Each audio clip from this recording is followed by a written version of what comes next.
भोलेनाथ आखिर नंदी पर क्यों विराजित हैं, जानेंगे आज इसकी पौराणिक कथा। भगवान शिव को चरित्र, मोह, माया और भौतिक इच्छाओं से परे रहने वाला बताया गया है। उसी प्रकार बैल यानी नंदी शिव के विशेषताओं को पूरी तरह से चरितार्थ करते हैं, इसीलिए शिव का वाहन नंदी है। भगवान शिव को तीनों लोकों का स्वामी कहा जाता है और पूरी सृष्टि उन्हीं में समाहित है। अगर शिव नहीं है तो सृष्टि साव के समान है। शिव प्राण देते हैं, शिव जीवन देते हैं और संहार भी करते हैं। लेकिन भक्तों के मन में सवाल उठता है कि आखिर नंदी को ही अपना वाहन क्यों चुना है। कैसे दुनिया के पावरफुल देवता के देव महादेव को, जिन्हें भारतीय संस्कृति में संहारक कर्ता माना गया है, वो इतने शांत रहने वाले नंदी को ही अपना वाहन क्यों बनाया। भगवान शिव के बारे में कहा जाता है कि वह बेहद आसानी से प्रसन्न हो जाते हैं, लेकिन उनको क्रोध के बारे में आप पूरी दुनिया में परिचित है कि उन्हें बहुत जल्दी क्रोध भी आता है, लेकिन वह बहुत जल्द प्रसन्न भी हो जाते हैं। कहा गया है जैसे शिव भोले भाले वाले देवता हैं, वैसे ही उनका वाहन नंदी है। बैल का स्वभाव भी शिव के तरह है। बैल की शक्ति और ताकत का आप अंदाज़ा नहीं लगा सकते। बैल में जितनी आस्था और भरोसा देखा जाता है, उसका गुस्सा भी उतना ही भयावन होता है। जैसे भगवान शिव को चरित्र, मोह, माया और भौतिक इच्छाओं से परे रहने वाला बताया गया है, उसी प्रकार बैल यानी नंदी शिव के विशेषताओं को पूरी तरह से चरितार्थ करते हैं, इसीलिए शिव का वाहन नंदी को कहा जाता है और नंदी है भी। पौराणिक कथाओं के अनुसार नंदी असल में शिलाद ऋषि के पुत्र थे और शिलाद ऋषि ब्रह्मचारी थे। अब इनकी इच्छा थी कि वंश बढ़ाने की। इसके लिए शिलाद ऋषि एक बच्चा गोद लेने का मन बनाया। अब मन तो बना लिया, लेकिन दुविधा यह थी कि ऋषि ऐसे बालक को गोद लेना चाहते थे जिस पर भगवान शिव की असीम कृपा हो। अब इतनी बड़ी इच्छा के लिए ऋषि ने घोर तपस्या में लीन हो गए।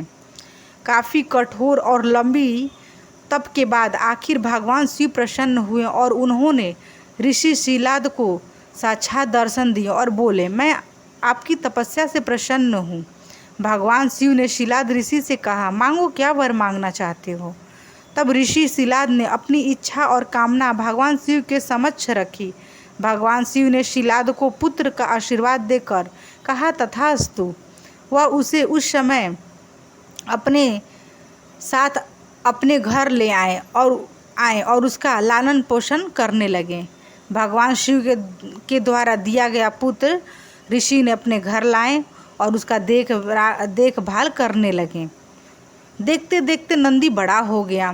नंदी ने अपने पिता से कहा, आपने मुझे स्वयं भगवान शिव के आशीर्वाद से पाया है, तो मेरे इस जीवन की रक्षा भी भगवान शिव ही करेंगे। अपने पिता की तरह ही नंदी ने भी भगवान शिव को प्रसन्न करने के लिए कठोर तप किया। फलस्वरूप भगवान शिव प्रसन्न हुए और नंदी को बैल का मुख देकर अपना सबसे प्रिय और वाहन बनाया। इस प्रकार नंदी भगवान शिव के सबसे प्रिय वाहन बने और समाज में उन्हें पूजनीय स्थान भी मिला। यही वजह है कि भगवान शिव की आराधना से पूर्व उनके प्रिय नंदी की पूजा की जाती है, और जो भी मनुष्य को कोई भी भगवान शिव तक बात पहुंचानी रहती है, तो अगर कोई मनुष्य नंदी के कान में कह देता है तो वह बात भगवान शिव तक जरूर पहुंच जाती है। तो नंदी के कान में अगर कभी भी शिव मंदिर में जाना है तो नंदी के कान में अपनी इच्छाओं को कहना चाहिए, भगवान शिव तक वो बात पहुंच जाती है। एक और पौराणिक कथा है कि दानों और देवताओं के बीच हुआ समुद्र मंथन के बाद कालकूट विष निकला था, जिसे शिव जी के कंठ में धारण किए। उस विष को बस शिव जी ही पिए थे, बाकी किसी में समर्थ नहीं थी कि वह विष को ग्रहण कर सके। इसीलिए भगवान शिव ने उस विष को ग्रहण किए। यदि वह विष को नहीं ग्रहण करते तो पूरी धरती और पूरा देवलोक में हाहाकार मच गया था। इसीलिए महादेव को नीलकंठ भी कहा जाता है। जब से वह विष धारण किए उसी समय से भगवान शिव का नाम नीलकंठ पड़ गया। विषपान के समय ही इसकी कुछ बूंदें जमीन पर गिर गई, जिससे नंदी ने अपने जीभ से समेट लिया। और नंदी के इस स्मरण भाव को देखकर शिव जी बेहद प्रसन्न हुए और नंदी को अपना सबसे बड़ा भक्त बनाया। भगवान शिव का सबसे बड़ा भक्त नंदी है। नंदी इसीलिए आज भी पूजा जाता है। भगवान शिव के सामने हमेशा नंदी का मुख हमेशा भगवान शिव के सामने ही होता है। इसीलिए भगवान शिव की पूजा आराधना करनी चाहिए। सच्चे मन से भगवान शिव को पूजना चाहिए और उनका स्मरण करना चाहिए। भगवान शिव को जो पूजता है, भगवान शिव उनकी सदैव रक्षा करते हैं और उनकी हर मनोकामना पूर्ण होती है।